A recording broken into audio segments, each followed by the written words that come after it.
Good evening and welcome back to Ways and Means for our third session of today's meeting.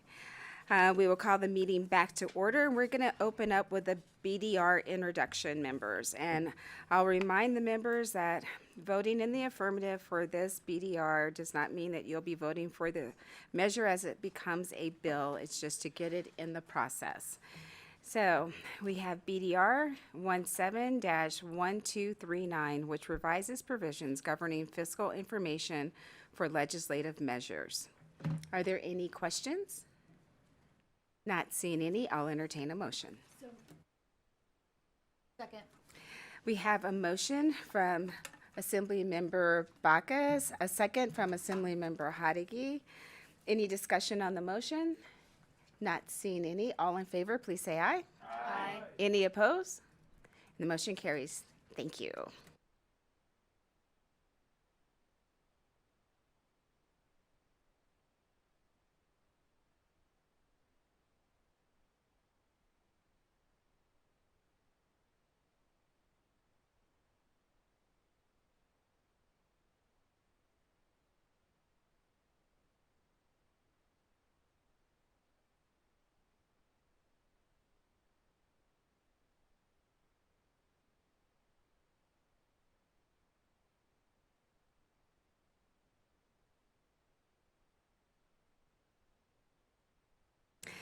And moving on to the next item on our agenda, going back to our original agenda of the day, it will be a bill hearing for Assembly Bill 540, which revises provisions relating to governmental administration. And we will invite the presenters to the table.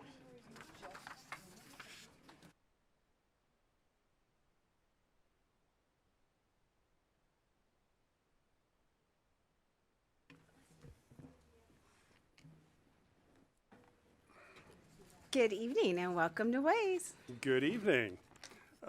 Thanks for having us. I'm Steve Acroth, Administrator of the Nevada Housing Division. With me today is our Chief Financial Officer, Christine Hess. Appreciate the committee hearing Assembly Bill 540.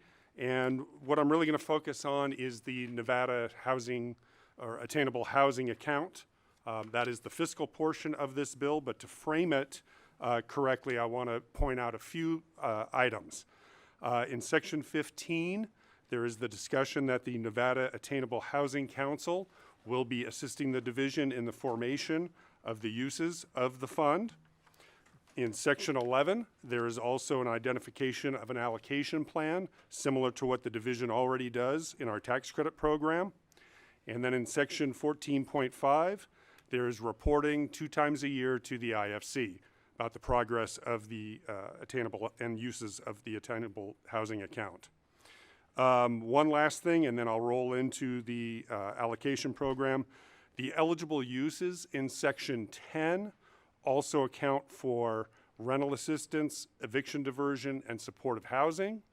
But that's not what's listed in the initial allocation.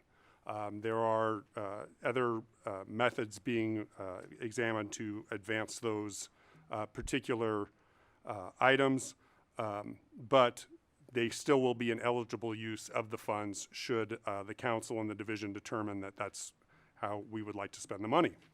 So getting on to the money, which is discussed in Section 50, it's $150 million initial allocation.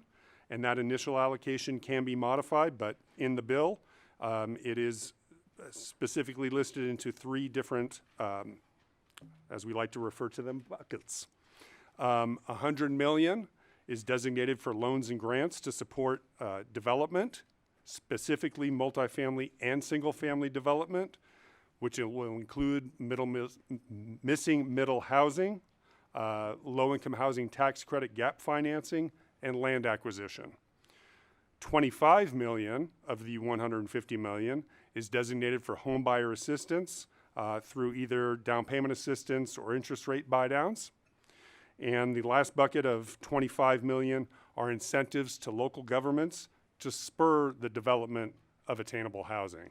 And that's the way the initial allocation is spelled out for the $150 million provided to the account. That is the quick and dirty overview, and we'd be happy to answer any questions. Thank you. Thank you so much for the overview. So the Nevada State Contractors Board identified a fiscal impact of $92,000 in FY26 and 116 plus in FY27. By chance, are they in the room? It's been a long day. Apparently not. All right. Members, any other questions? I know that there was fiscal impact that was sent in from Carson City of $10,000 in each year of the biennium.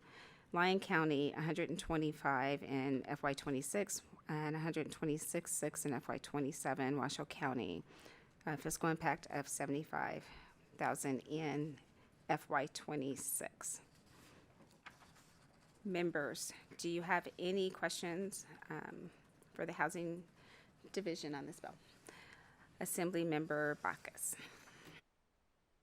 Thank you so much, Madam Chair. And just one quick question for you all, because I assume that the appropriations of the $150 million is to be allocated to the actual housing program. And so with that, I know this session, we increased some assistance, I think another management analyst in the office to help with these new type of projects. Is that going to cover it? Like, are you going to have, I know the two of you are amazing and do a lot of stuff, but in all reality, do you have the staffing that it's going to take to, and you just did 500 million, but to handle the $150 million programs? Thanks. Thank you so much, Madam Chair and Committee. Christine Hess for the record.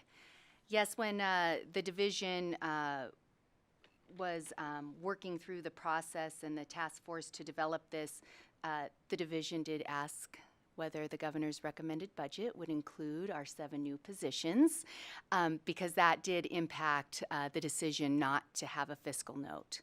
I think what's really important and what you've seen, especially those of you that sit on the Interim Finance Committee, is the division leverages its existing work and programs with some modifications and is able to deploy the funds expediently, but also to deliver homes for Nevadans in a way that minimizes our costs. So we feel confident that the new positions will also support this effort.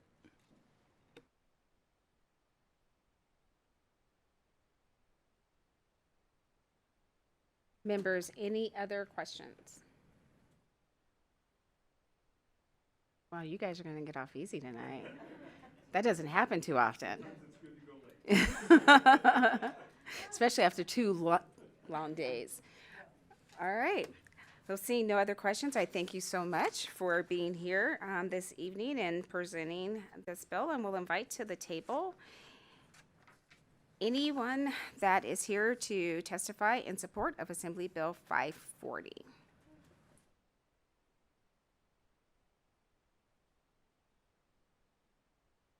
Good evening. Good evening. For the record, my name is Taylor Avery, and I'm the Manager of Political Affairs for the Vegas Chamber. The Chamber is in support of SB 540. It is the Chamber's belief that this bill will help ease the strain on the state's housing market and address attainable housing needs. We'd like to thank the Governor and his team for bringing this bill forward. Thank you. Thank you. Good evening, Madam Chair and members of the committee. For the record, I'm Mindy Elliott with Flynn Judici Government Affairs, here tonight representing the Reno Housing Authority, the Nevada Rural Housing Authority, and the Southern Nevada Regional Housing Authority, and the Nevada Housing Coalition. And we want to thank the governor and his staff as they work through this opportunity during the biennium, and we certainly appreciate your consideration. This is really going to make a change. We've seen the impact that Home Means Nevada did during the last session when you so generously appropriated $500 million. We're seeing the fruits of that labor now.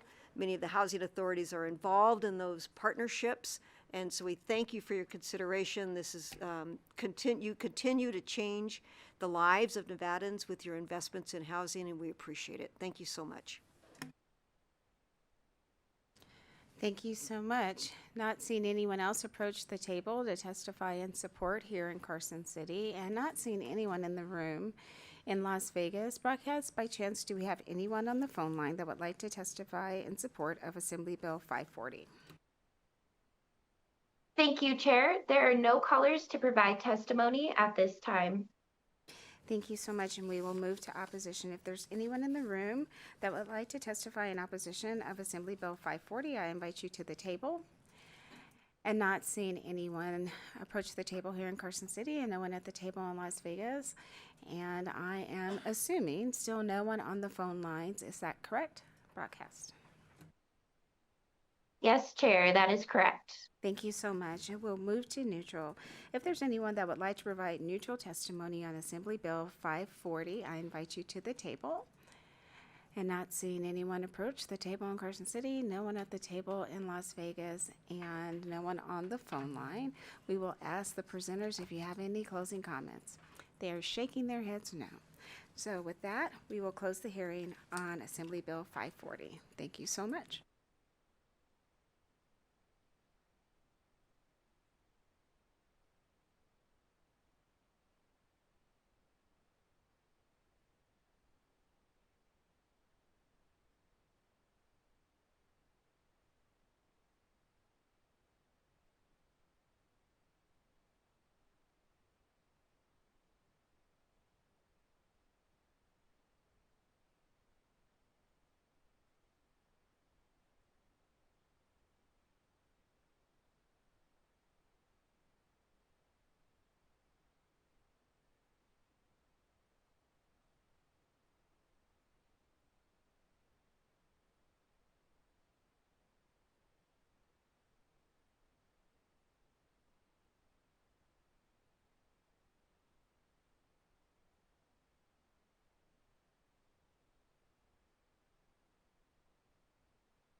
Members, we're going to stand in a short recess, and I do mean short, I promise. We just need to get some copies for the next work session. We're going to go back into work session.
Okay, we will bring the meeting back to order, and we finished up our bill agenda, and we're going to go back and try to do just a few more work sessions before we go back to the floor. And we will open the work session for Assembly Bill 398, which provides for additional compensation for certain hard-to-fill positions at public schools. And we will turn it over to our fiscal staff. Thank you, Madam Chair. James Malone, LCB Fiscal, for the record. Assembly Bill 398 was heard by this committee on May 15th, 2025, and was presented by Speaker Yeager and John Ballardita, the Clark County Education Association. AB 398, as introduced, would require additional support in an amount determined by the legislature to address high teacher vacancies in Nevada school districts by authorizing additional compensation on top of base pay for hard-to-fill positions. These include positions at high vacancy Title I schools and positions in subject areas such as English language arts, math, science, and special education. The bill also eliminates the ability to use weighted funding such as at-risk and English learner for hiring and retention incentives. There were many members of the public and representatives of various educational institutions that spoke in support of the bill. There were some members of the public and a representative from the NSEA who spoke in opposition. There was one neutral testimony from the Department of Education. The NDE testified that the fiscal note could be removed as the duties would be absorbed with current resources. There is a mock-up for a proposed amendment that was handed out to the committee members a few minutes ago. This is proposed amendment 3091 to AB 398. The amendment removes the compensation for hard-to-fill teacher program from the State Education Fund and instead authorizes the Department of Education to administer any appropriated funding for that purpose, while also requiring school districts to submit documentation when applying.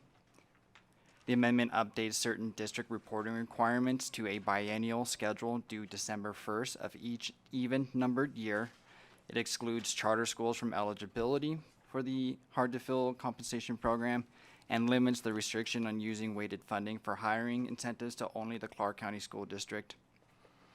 The amendment requires the governor to recommend a funding amount for the hard-to-fill program in the executive budget.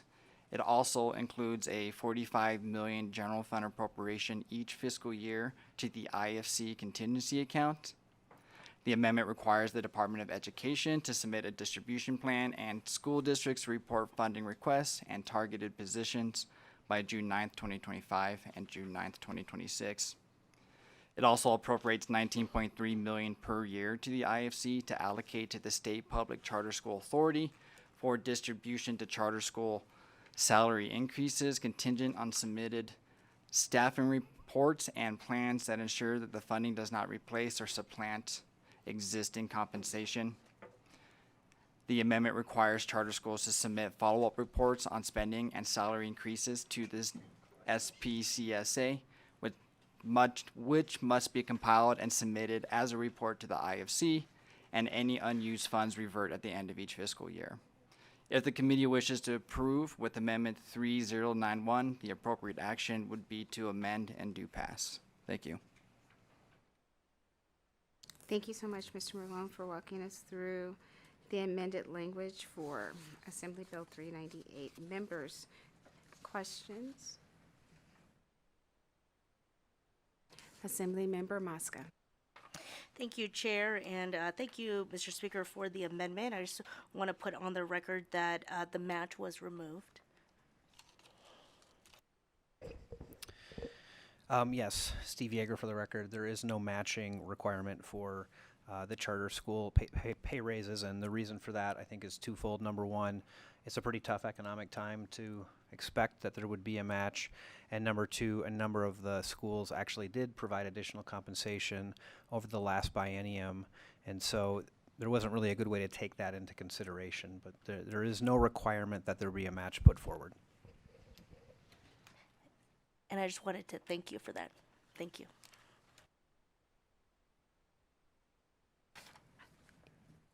Assembly Member Anderson. Thank you, Chair, and thank you, Speaker, for the work on this. you and I just talked about this as well. I really do appreciate the fact that with the charter school pay raises, it does include the teachers and education support professionals, which mirrors what we had done in the past. So I greatly appreciate that. I just know how important our education support professionals, and I think you do too, are in the other schools as well. So I'm disappointed that that's not in there. I realize that there is a fiscal reason behind that, but I do just want to notice that I appreciate the fact that they are included in the charter schools. Thank you, Chair. Thank you. On page 20, line 18, I think there might be a typo in date. And Mr. Malone or Speaker, if you could tell me if that is correct. Thank you, Chair. That is correct. Actually, Assemblymember Hafen noticed that, I think, before anybody else did. So I have conveyed that information to the drafters, so that language will be correct. This is a mock-up, but there will be an actual formal amendment for adoption on the floor, so those dates will be corrected to what they should be. Thank you so much. Members, any other questions?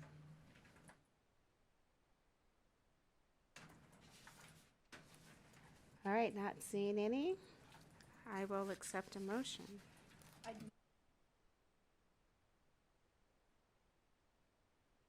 We have a motion to amend and do pass. Any discussion on the motion? Not seeing any. All in favor, please say aye. Aye. Any opposed? We have one nay, and that is from Assemblymember Anderson. The motion does pass.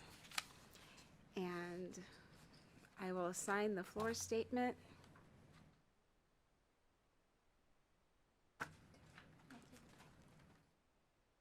Assemblymember Hodeggy.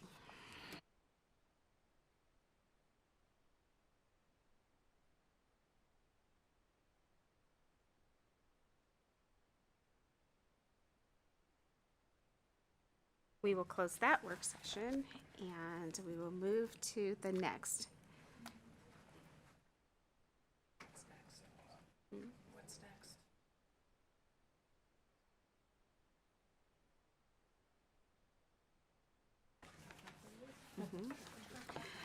We will open the work session on Assembly Bill 548, which revises provisions relating to vessels. Thank you, Madam Chair. Again, James Malone, LCB Fiscal for the record. AB 548 was heard by this committee on April 25th, 2025, and it was presented by Director Janae of NDOW. Assembly Bill 548 updates Nevada law regarding the registration and titling of power-driven vessels. It removes specific fee amounts from existing law and instead authorizes the Wildlife Commission to set those fees by regulation. The bill changes how funds from these fees are handled, requiring a fixed annual deposit of $800,000 into the state education fund rather than a percentage of fees collected. It also specifies that fee revenue may only be used for boating education, access enforcement, and related administrative costs. Current fees remain in effect until new ones are set by the Commission. This act becomes effective on July 1st, 2025. The Governor's Finance Office did originally submit this as a budget implementation bill. While it does not appear the bill is necessary to implement any particular decision points, the bill would require that the $800,000 be deposited into the state education fund before July 31st. This is a change from the current statute, which requires that 50% of the revenue be deposited into the state education fund. And with that, if the committee would like to pass this bill, the appropriate motion would be to do pass. Thank you.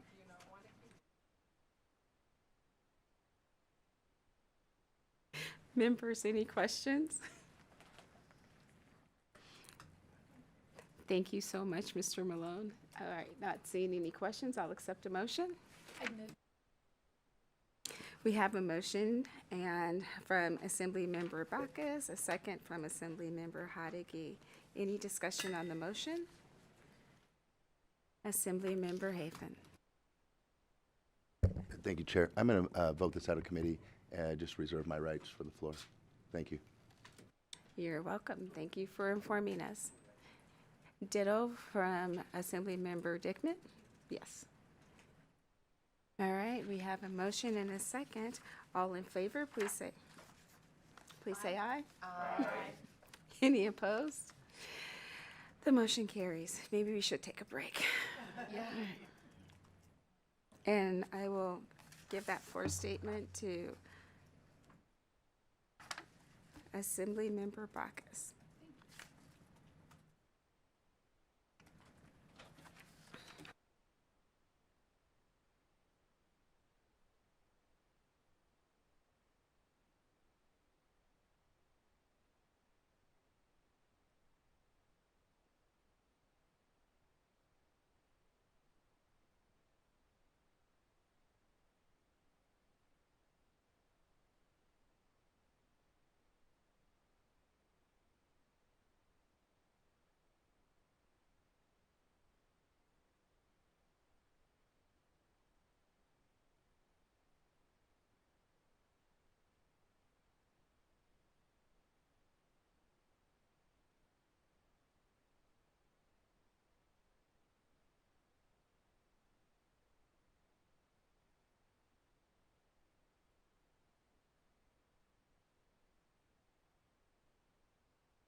Members, we're just going to do 2 more work sessions, and then we're going to adjourn, and we'll go back to the floor. Okay? I am. Our next work session will be on Assembly Bill 545, which increases certain fees relating to admissions testing.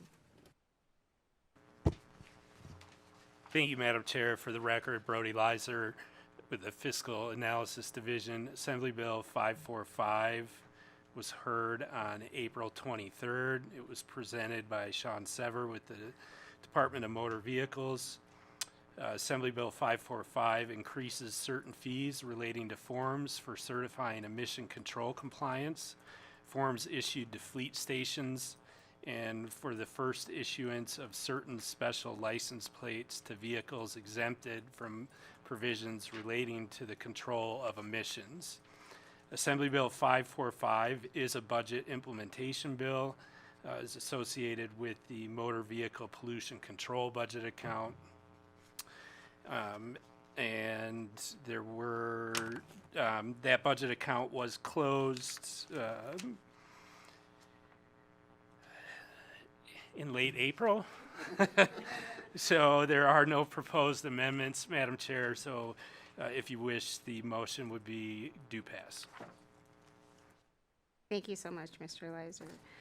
Members, any questions? Not seeing any, I'll accept a motion. We have a motion and from Assemblymember Bacchus, a second from Assemblymember Hadigi. Any discussion on the motion? Assemblymember Dickman.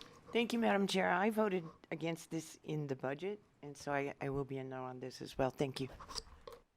Thank you so much. Members, any other discussions? Assemblyman Haven. Thank you, Chair. Again, I'll vote this out of committee, but reserve my rights for the floor. Thank you so much. Is that a finger for a ditto?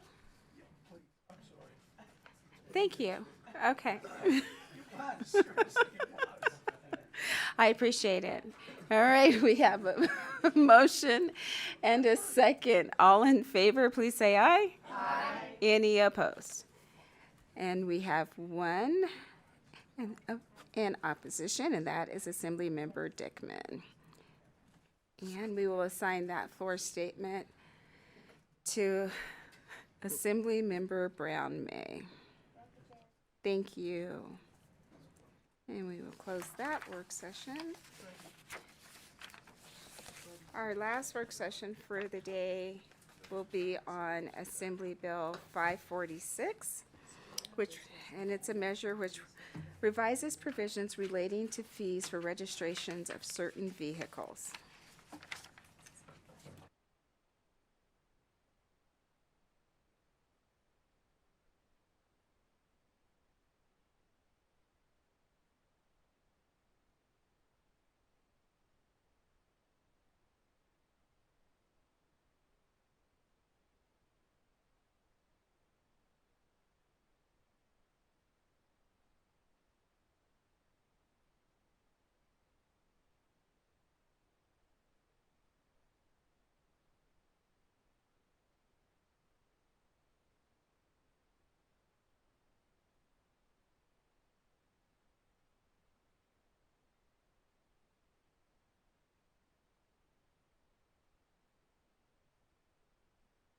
Members disregard, we're going to pull that one from the work session, do a little bit more research, and we will hopefully be able to work session that one tomorrow. So that brings us to the last item on our agenda, and that will be public comment.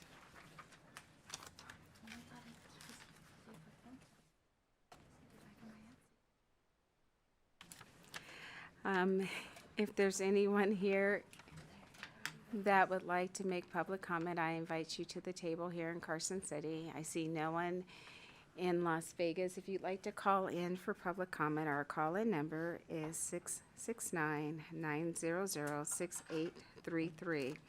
The meeting ID is 897-8722-3724, and then please press pound. I don't see anyone approaching the table here in Carson City and no one at the table in Las Vegas. Broadcast, do we have anyone joining us on the phone that would like to give public comment at this time? There, the public lines are open and working, but we have no callers at this time. Thank you so much. So members, tomorrow we will be meeting, same room. If you want to leave stuff, you can. That is fine. We will be meeting at 9 a.m. And because it's a Saturday, I'm allowing business casual tomorrow. What does that mean, jeans? As long as you have a blazer, you can. No holy jeans, no holy jeans. But they'd be blessed. But business casual tomorrow, and we will see you on the floor. You do not have to wear a tie tomorrow. Yeah. This meeting is adjourned.